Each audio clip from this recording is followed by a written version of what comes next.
Well, good afternoon, everybody. This is Carol Cook. I am the host for today for AUA Hub. And today we have our second show. And I'm really excited for everybody to be here. Today we have Gloria Steiner, who is a guest host, but we're also going to be interviewing Gloria. And then we also have Chrisanne Carwitz, who has joined us today. And Chris is going to be a guest host as well at some point in time. And we're happy to have both of them here. So if Gloria, if you could introduce yourself, and then Chrisanne, if you could introduce yourself, and then Sure, we'll get started. Thank you. Thank you so much, Carol. I am Gloria, also known as Glow Healing, and I am a shamanic healer. Thank you, Gloria. And then we have Chrisanne Carwitz. And Chrisanne, I know that when we were talking, you had identified yourself as an intuitive, sensitive, as of yet an undefined mystic. Would you want to expand on that? Well, it's a continuing process of self-revelation and connection. Well, thank you so much for being with us today. And so as we go forward, we are looking at interviewing Gloria today. Last week, we interviewed Neil. And so, Gloria, I wanted to ask, how are you feeling today? I'm feeling really good. Thank you for asking. And so to start off with some of our questions about revelations and how we got to this point in time in our life, I'd like to ask, what began your path of enlightenment so many years ago?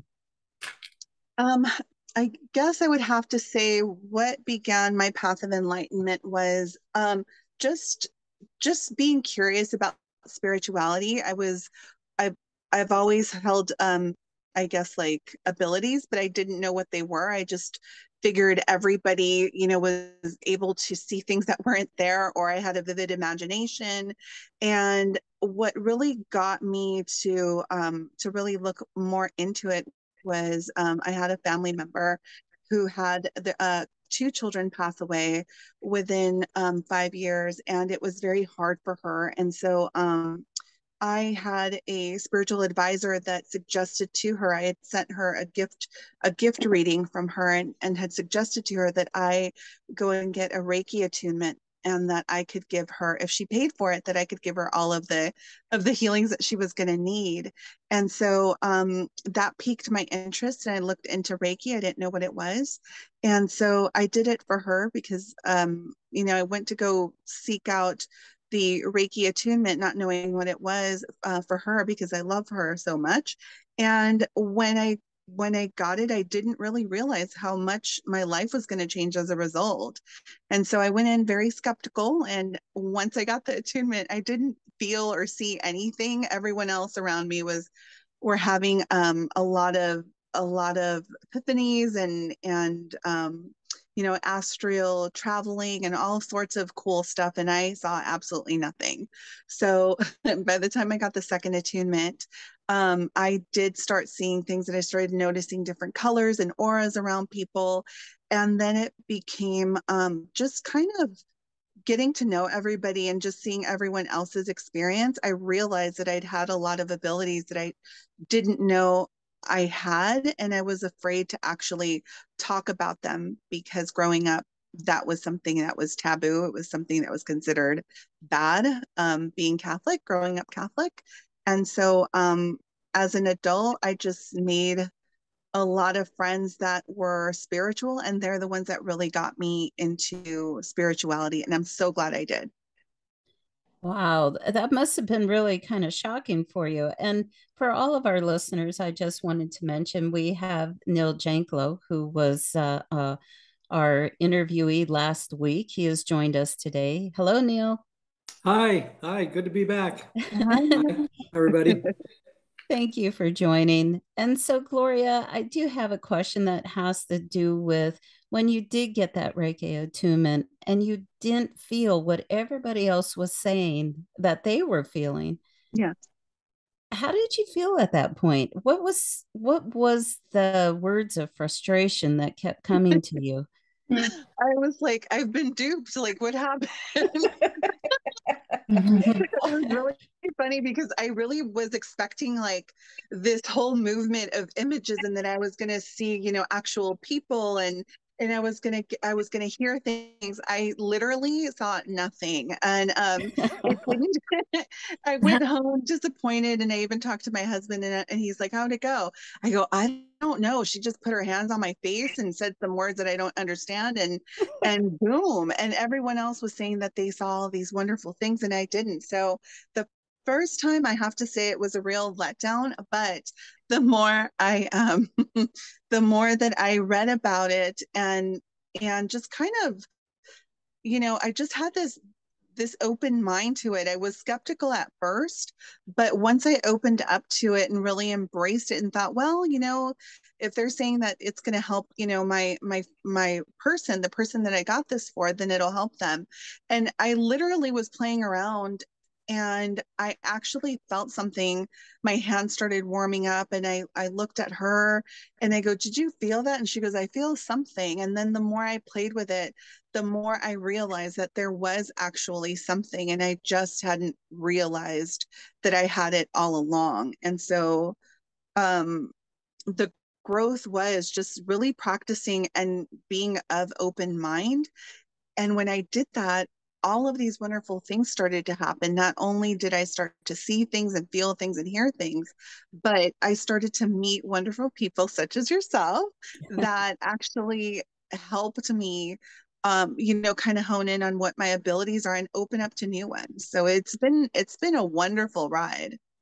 Wow. Well, thank you so much for sharing that. And I know with Chrisanne and with Neil, both of you have also had some similar experiences where you were learning something and it may not have come along at the same time everybody else was getting whatever it was.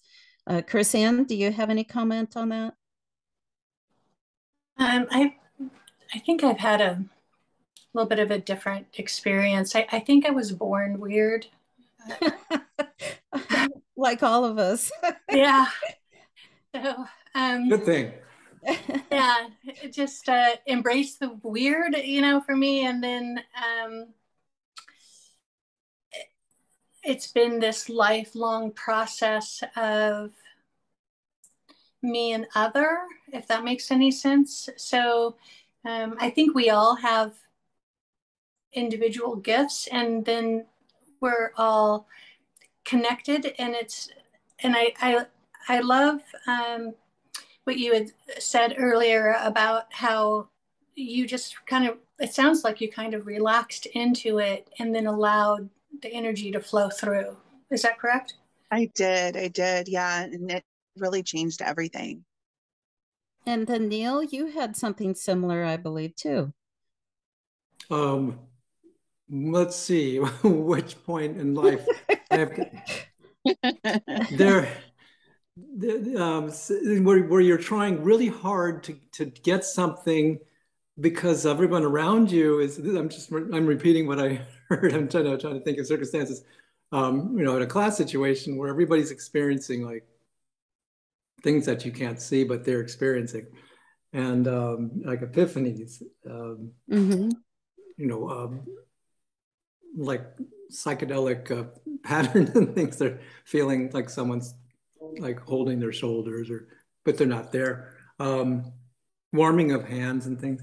Well, back when I'm in my 20s, I was doing a lot of yoga, meditation, and there was things that would happen often, but kind of like dismiss them and go for like something like that's a little bit of a distraction. But now it's different. You really want to be able to communicate with and help people by being open to energy, and it's a shift for me. Yeah. So yes, in points in my life where I was aware that there was forces and things around that I would feel, but the focus is when it's adjusted and tuned into, like I use that word a lot, that phrase, tune in, when I become open to healing and helping others, not just for my own experience. Mm-hmm. It's subtle, it's different.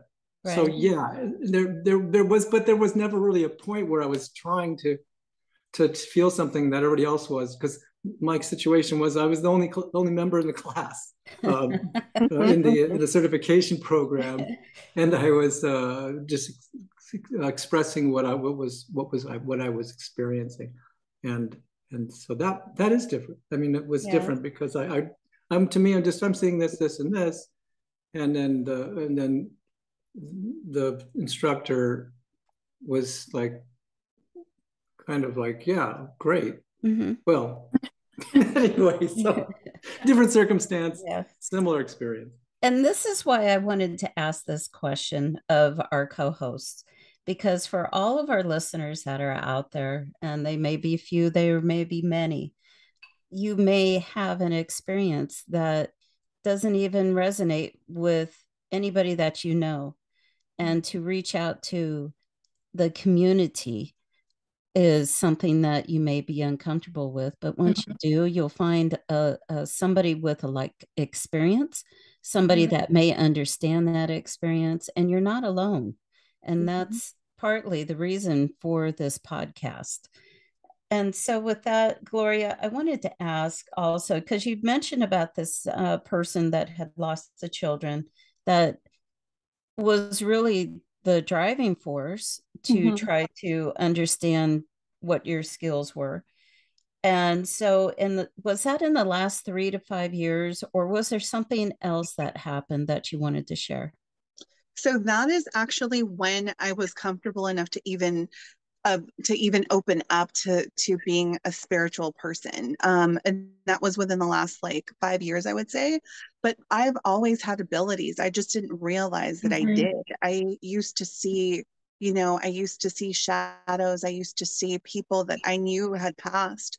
I used to get messages. I used to hear people talking, but I thought everybody did, and when I would tell my mom, hey, did you see that? Or I heard this, she would chalk it up to, I just had a vivid imagination. So, and I knew there were places that felt really familiar to me. I could describe the streets and everything, exactly what the buildings look like. And I'd never been there. They were in other parts of the world, and I would be deathly afraid of certain noises or whatnot. But these were all things that I had experienced in either a past life, and I was just kind of remembering, or I had somehow jumped into another dimension, even though my body was still in this one. And I just didn't realize that that's what it was, because I had nobody to tell me that was something that, other people experienced, and that it wasn't just I was being weird. That's just absolutely fascinating, because that is almost as if in that inexperience you were able to jump timelines, jump time zones, or I'm not quite sure what it's called. I call them zones. Everybody I don't either. Yeah. And so when you were seeing these different streets, different places, different people in different clothing, did you think you were dreaming? What was it? Yes, I always thought I was dreaming, or I always thought I was like just like I would go into these I would call it daydreaming, because that's really what it feels like, but I guess they were actually, it was a trance. I still don't know how to really describe it, because now that I'm more in tune with who I am, my visions are very different than what they were back then. But they felt like a dream. And sometimes I would have them while I was just about to fall asleep. And sometimes I would have them while I was actually, awake in the daytime and functioning. Like, everyone else. And those were the ones that would really scare me to death because they were so real. Wow. Wow. Chrisanne or Neil, do you have any comment or question for Gloria at this point? Well, I'm thinking as someone who was skeptical, like, and you were also when you were taking a class, you just didn't accept everything as face value and say, well, I better just get into the program and start, using my imagination to trigger these things to kick in. No, you actually experienced these things, fear of certain places, sounds, or something would trigger a reaction that you had no recollection of in your life. Mm-hmm. And seeing places and people dressed in certain ways that were just completely out of your experience.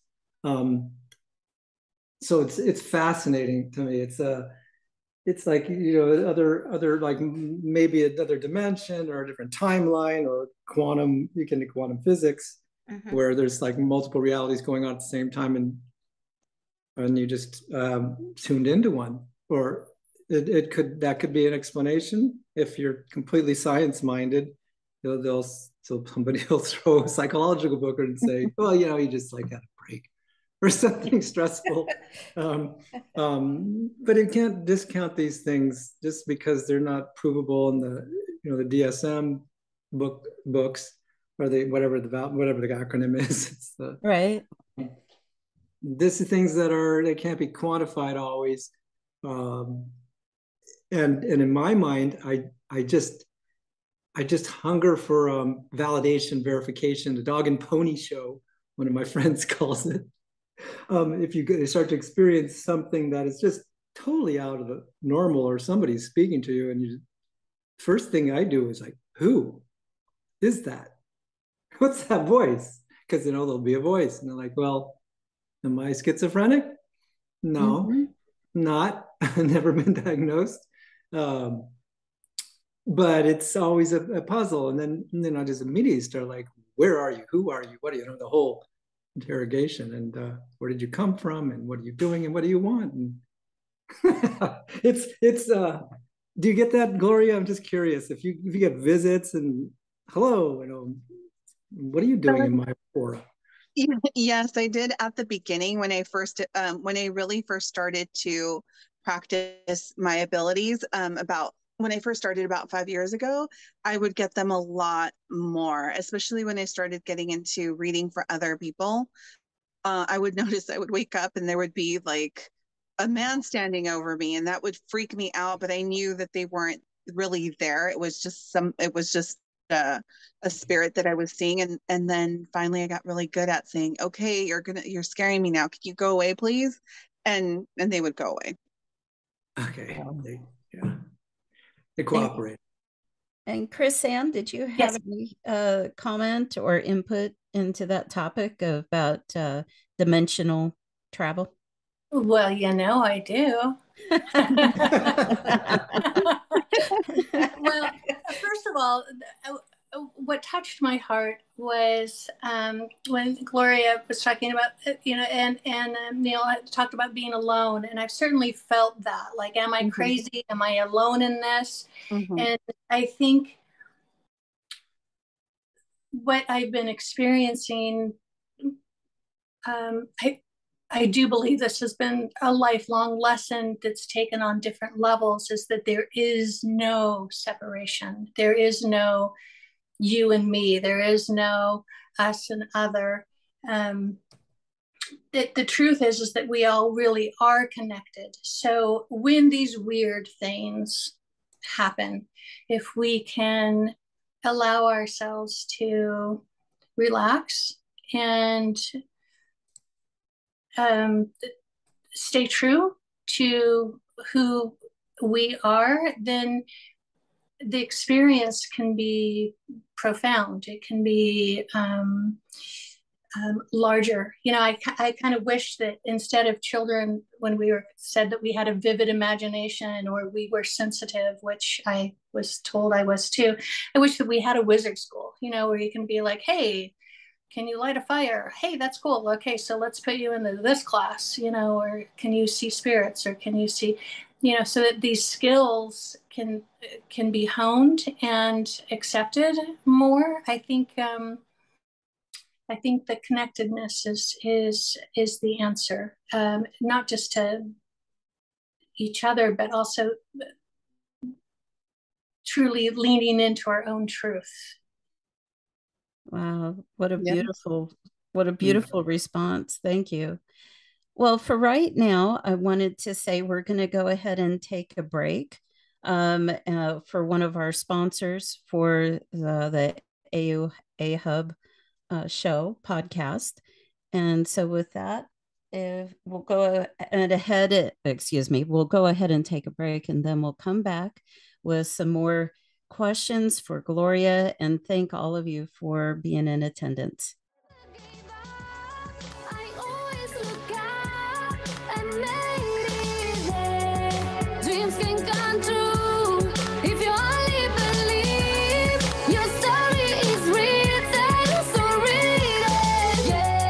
Today's sponsor is Angel Heart for You. Nestled in the heart of beautiful downtown Benicia, California, come embrace the aromas of scented candles, essential oils, incense, and aromatherapy products as you wander the aisles of our inspirational, metaphysical, book, and gift shop.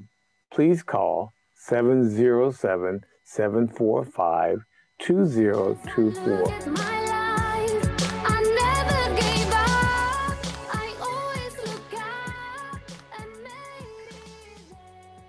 Well, thank you, everybody, for coming back in. And we have our co-hosts.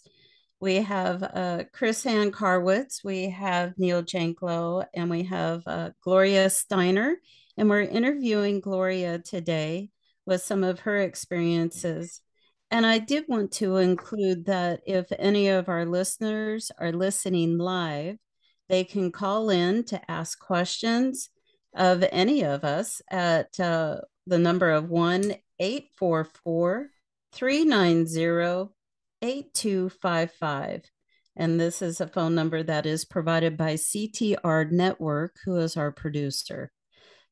So welcome everybody back. And thank you, all of us, for having such interest. And thank you, Gloria, for sharing so much of yourself. I do have one more question, which will probably lead us to more questions. But what do you see in your future? What do I see in my future? The sky's the limit. Whatever I make of it, I'm just open to everything and anything, and I'm excited. I'm going to be actually giving healings and readings to people live in person from now on, instead of just over the phone. I was doing that through the pandemic, and the sky's the limit. I'm excited for it. And do you find that there's any difference between doing readings and healings live versus being over a Zoom call or through the phone? Do you find that it's huge or minimal?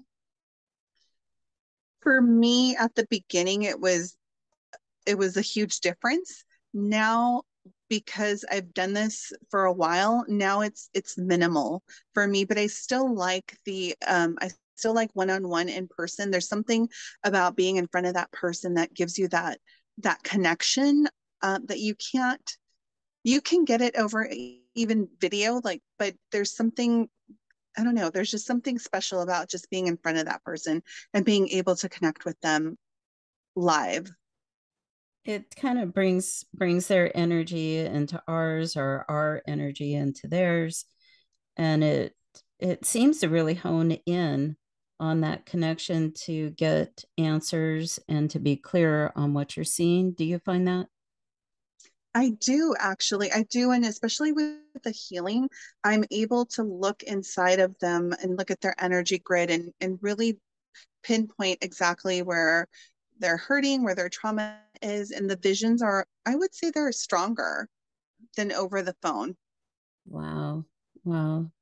And so Neil or Chrisanne, do either one of you have some comments about, looking into the future and seeing what is possible with meeting a person in person versus meeting them over Zoom or on a phone call? Any comments? Well, when I've done readings, I like to actually tune in to the guides of the person before I meet with them, and either in person or on the phone.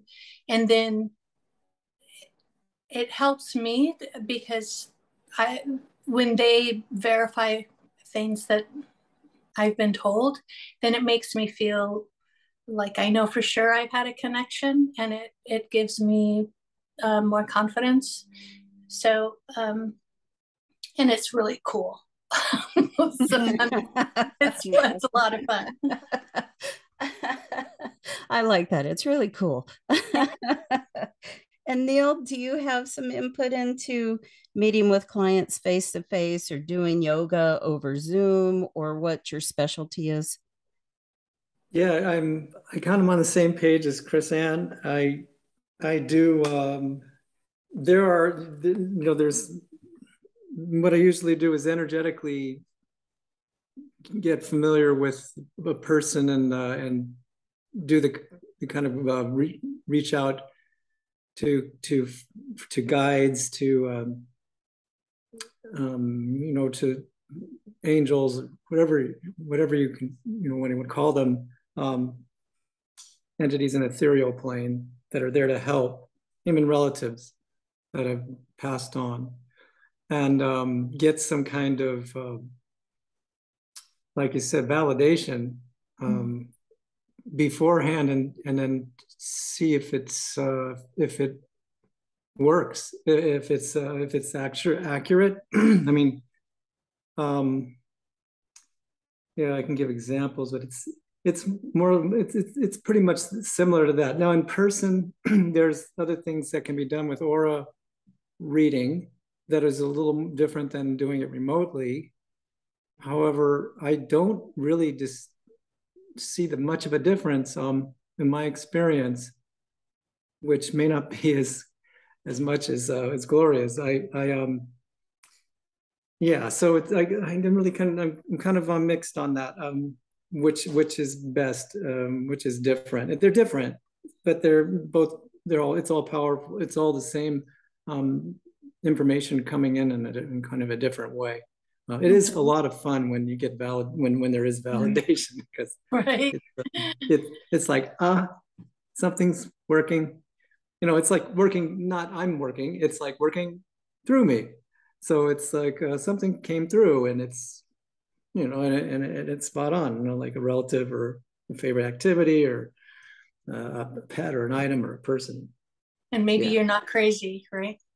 No, it's just they're working with us in the other realms. They want to be validated. I mean, they want the person who's doing the reading to have validation, or the reader, so that there's a connection, and so that the connection is real enough for them to it makes it plausible, and makes it lighter and fun, and that's all it really is. It's just nothing is happening to it's all positive. It's all it's like the messages I get is they want to see you succeed. They want to see you fulfill your plans and goals and dreams. They know when you're feeling, when you're thinking of them, when you're praying about them, or expressing your memory or feeling memories. It's interesting what door it opens. So there you go. Well, long-winded answer. Well, Gloria, I do have some other questions I'd like to ask you. Is that okay? Yes, it is.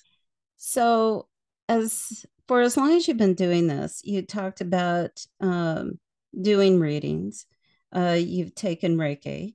What other modalities do you work in, and what others, if you are interested in learning others, what others would you be interested in performing or working on?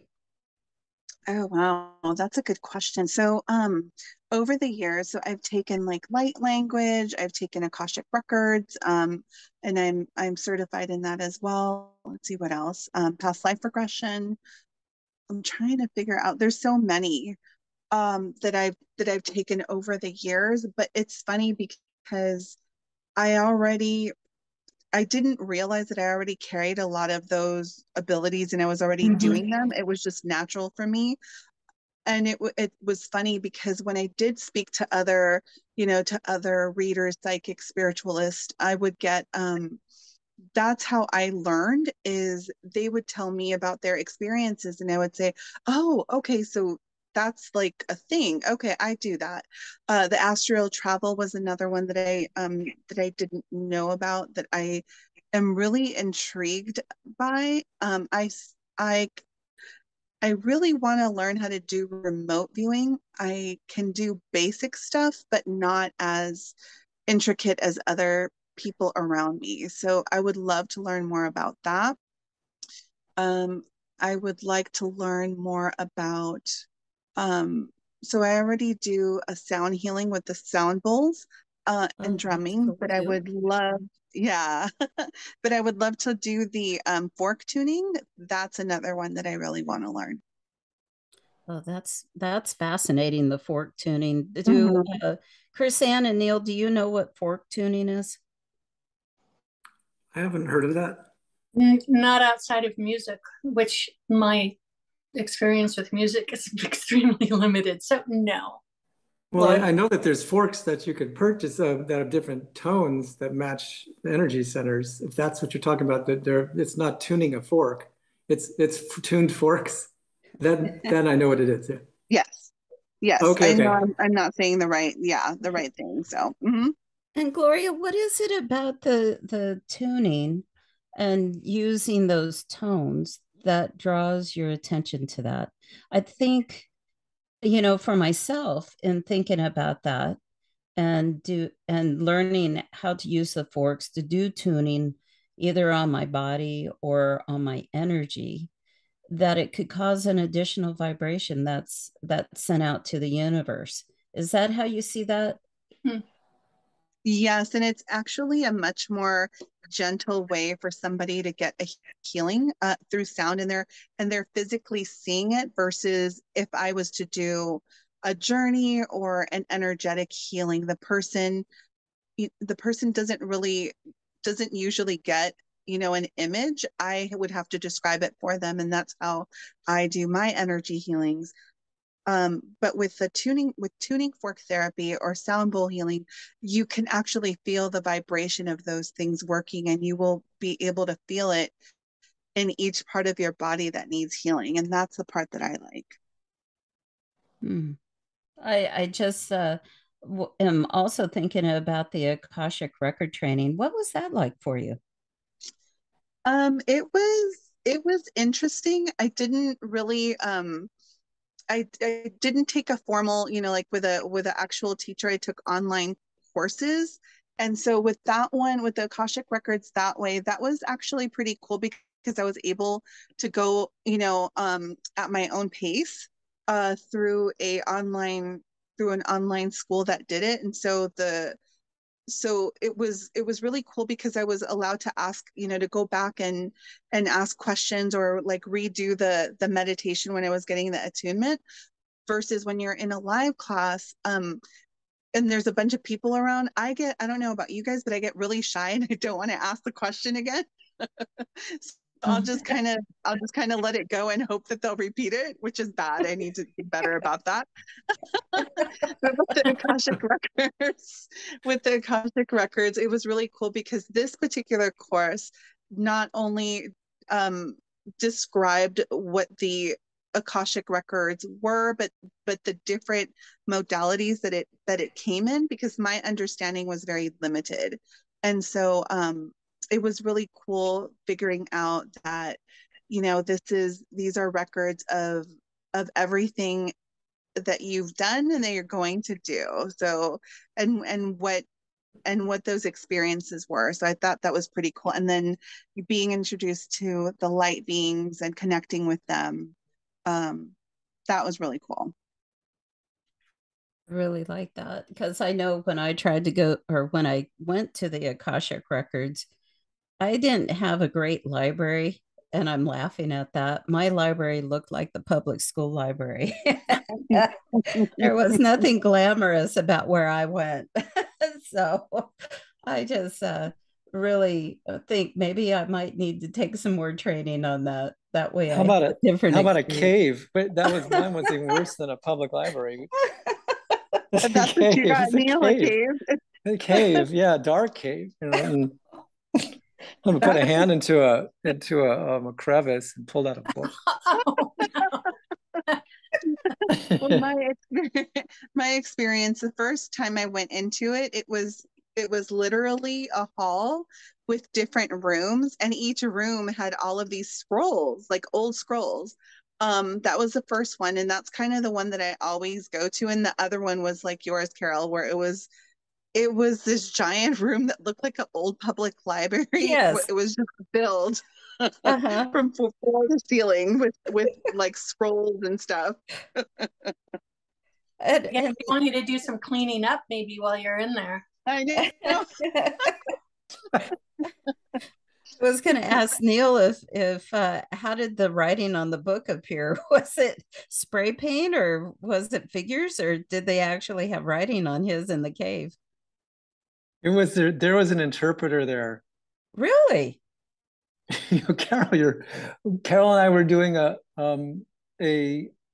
tandem healing session. Well, actually, it was a. We don't have a lot of memory of when we do things because we're like channeling, and it's like, yeah, that's right. Our own minds, our own brains don't remember. But I think what I do is I record it and then play it back and journal. So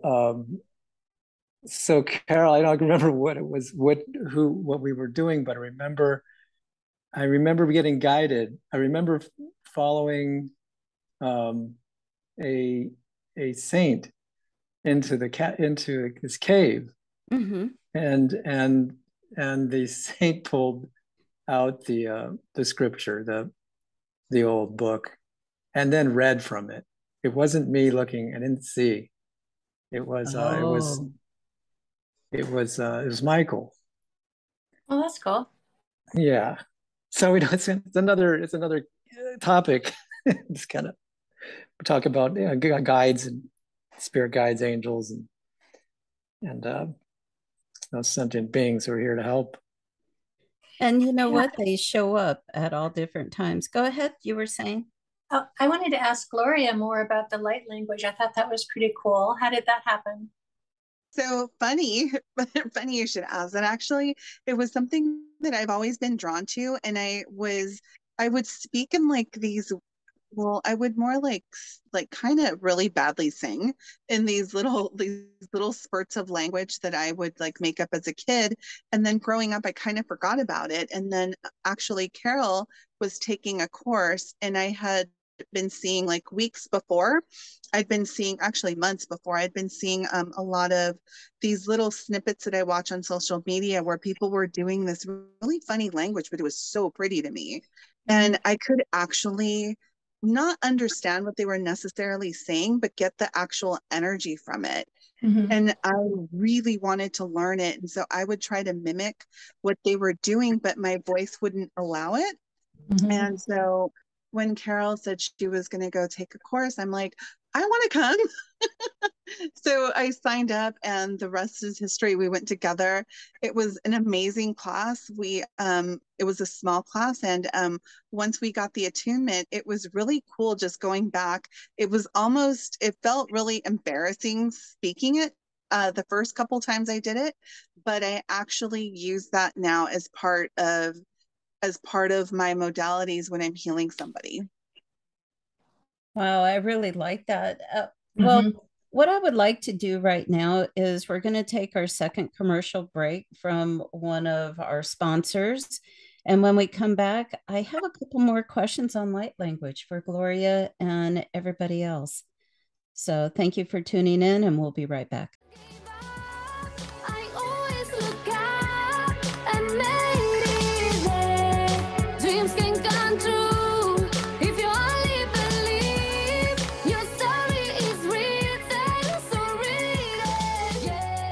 Today's sponsor is Stuart Fit. Working with a professional personal trainer with years of experience is one of the fastest, easiest, and most successful ways to improve your health, fitness, and lifestyle. Specializing in working with clients with health issues, sports injuries, and proven results with clients losing 30 pounds all the way up to 100 pounds or more. Make the best decision of your life now and contact Brian Stewart at Stewart Fitness, 415-397-4273.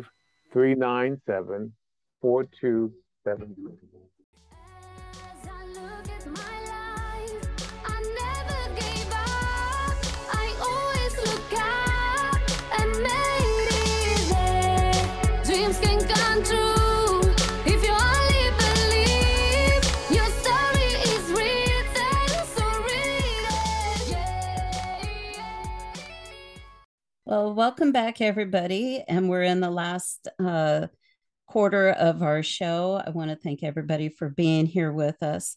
And Gloria, we ended up talking to you a couple minutes ago in regards to light language. How do you use light language, and where do you use light language? It's different for everyone, Carol, actually. So the way that I use it is for healing. I do these like symbols that just come to me with my hands, and as I'm doing that, I'm also speaking. It sounds like gibberish to me, but it's this language that I get a download from. It's just like an intuition that I get. I open up to my higher self, and I ask my guides to kind of connect with me, and they give me these downloads where I'm able to just kind of just say whatever comes to mind, and then I am pulling whatever it is that if I'm doing healing, I will be able to pull whatever I feel needs to be healed from that person as I'm speaking light language. And then there's others where it'll be to give somebody, happiness or something joyful, and I'll do the opposite. I'll actually like make or receive light language information that will allow me to actually put back that joy or completeness or whole into the person. Wow. And light language, does that mean that it's from space or from aliens? It can. There's different. I believe there's different beings that it comes from. Just because I've received transmission from very, very different beings. I don't know the names of all of them, but the ones that I've witnessed I don't know what their names are, but they're like half human, and they have like, this is gonna sound weird, and they have the top half is like a bird, and that's one I connect with. And then there's another one that is just pure light. And I don't know, and this light comes from heaven. And I connect with that light. And that light is very, I don't know, it's just very beautiful, very translucent is the best way to describe it. And it's more of a vibrational transfer.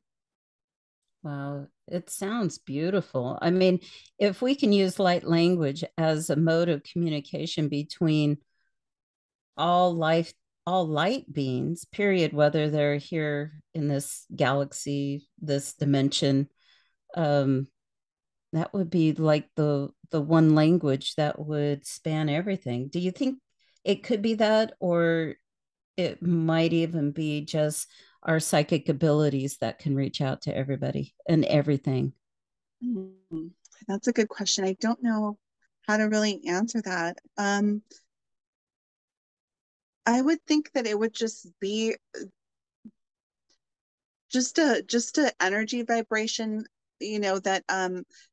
that connects us all. I don't know how else to put it. I wish I had the words to put it in, but it just feels like your higher self and an energy beyond anything that we could understand here on earth. And we are able to download some of that information with intention, whatever intention that may be, and just project it out into others or into the universe. Yeah, I actually had a meditation where a new concept for non-attachment came through. That's kind of like what you're talking about, Gloria, where they see non-attachment to self as a concept. And once you detach from yourself, then you can see yourself as other, and then you can speak and listen to other when you take down the barriers. Wow. That's fascinating. Yeah, that's because to Chrisanne's point about taking down the barriers, and I was thinking, like, you know how sometimes if you were at the side of the ocean, and some of the meditations take us to where we're sitting on the beach by ourselves, and we're watching the sun, and we're hearing the water, and then at times people ask, you know, during that meditation, can you hear the whales? Can you hear the dolphins? I almost think that that is also part of that light language. And I don't know if any of you have any comment on that. Well, is Neil here? It's interesting. The imagery that is being talked about now about barriers and removing them to be more connected with like universal energy and what things that connect everybody and everything with like something that's universal. And then people say, can you hear things that are out of range of our five senses? When the barrier, when a veil, I like to think of it as a really flimsy, almost translucent veil, when it gets blown aside or drops, and then there's ability to experience the entire wholeness of all of creation. And that is when the awareness of the energy of all of existence comes in. It may come in, it depends on the person. But for me, that imagery is powerful and it's visual. You see a veil just drop, and that veil is the ego that's separating the person from the energy of all of creation, which is not just this planet, it's galaxies, it's beyond the universe. It's what the mind that's behind the intelligence and love, the essence that's behind it all. It's only our ego that is keeping it from being experienced. So once the ego drops away, then that experience becomes part of your existence, and then light and sound and communication and all that filters in untethered and without any walls. Beautiful. Well said. Just imagery, yeah. And Chrisanne, is that your experience with this? Yes.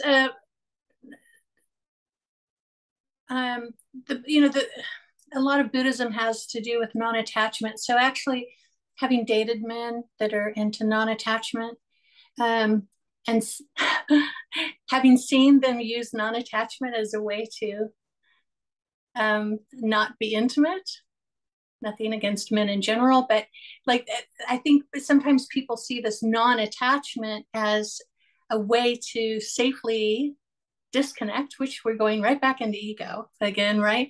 But when you see non-attachment as a non-attachment to self and self as other, then the intimacy is deeper. Then it's like, when you hurt, I hurt.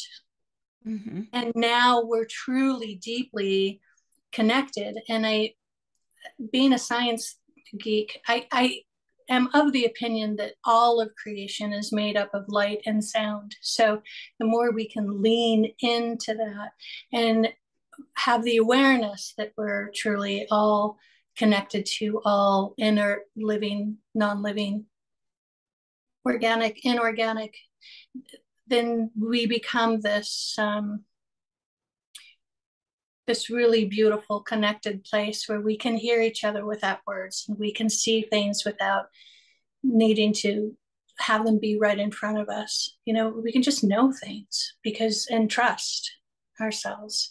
And I love that Gloria is going through this process. I mean, it takes a bravery and a courage to come from your heart and to even talk about it, you know, out loud. I really admire you, Gloria, for what you've done, what you're willing to experience. Thank you. I really appreciate that. Yeah, it's been fun. And the more I open myself up to these things, the more I'm just, I don't know, I'm just like a sponge right now. I want to take everything in. And to what you were saying earlier, Carol, there's something about like even the dolphins, it's just light language can be a lot of different things. I just feel like it can be physical pulses, like physical movement, like writing even, or what's it called? Binaural beats. Like it's just a different vibration, a different way of speaking without using our words. And you just actually feel the energy that's coming from the modality that you're using when you're using light language. Because I've seen people do it. For me, I speak it. And for others, I know that there are others that simply, they say nothing the whole time and they're actually dancing, and that's their light language. So it's pretty cool. That's really cool. Well, I had somebody that had texted me a recorded message that was in light language.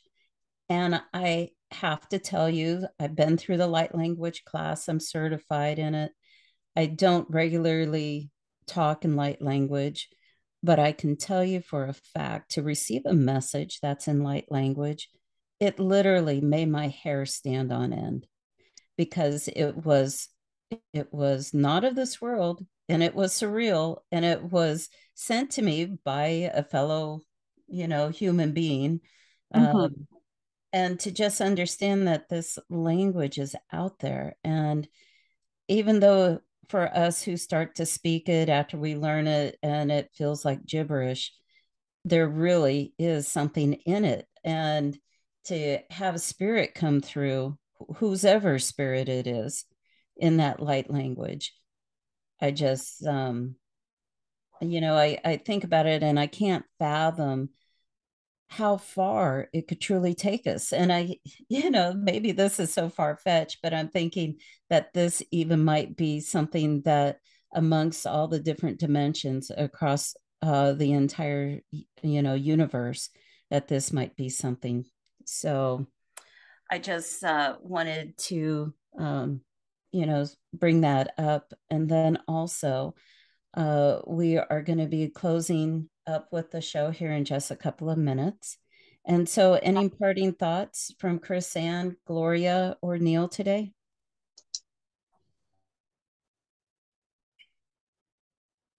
This has been a really fun experience. Thank you, Chrisanne and Neil and Carol. It's been fun talking to you guys. Well, we certainly appreciated it. I agree. Yeah. I mean, it's, you know, Carol, I love you. I just adore you. As soon as I met you, I was just completely enamored. And so to be able to, you know, talk about this stuff out loud is really a privilege with all of you, and to hear what you have to say. Thank you so much for letting me be a part of it. Yes. And this is special for Gloria and Neil, and for myself, and for Chrisanne. Neil, do you have anything you'd like to say? Oh, I'm just delighted. It's fascinating to participate and to listen and to learn. I'm just really happy to be part of it, and grateful that you put it together. Wonderful. Nice to meet everyone. And this is a non-judgment conversation. And so anything and everything is welcomed. And so with that, we'll go ahead and conclude. And thank you for listening to AUA Hub. I want to thank our podcast host, CTR Radio, Gloria Steiner, our guest host today, Neil Janklow, guest host, and guest host Chrisanne Carwitz. And next week, we'll look forward to you listening again. Thank you. Thank you. Thanks. Thank you.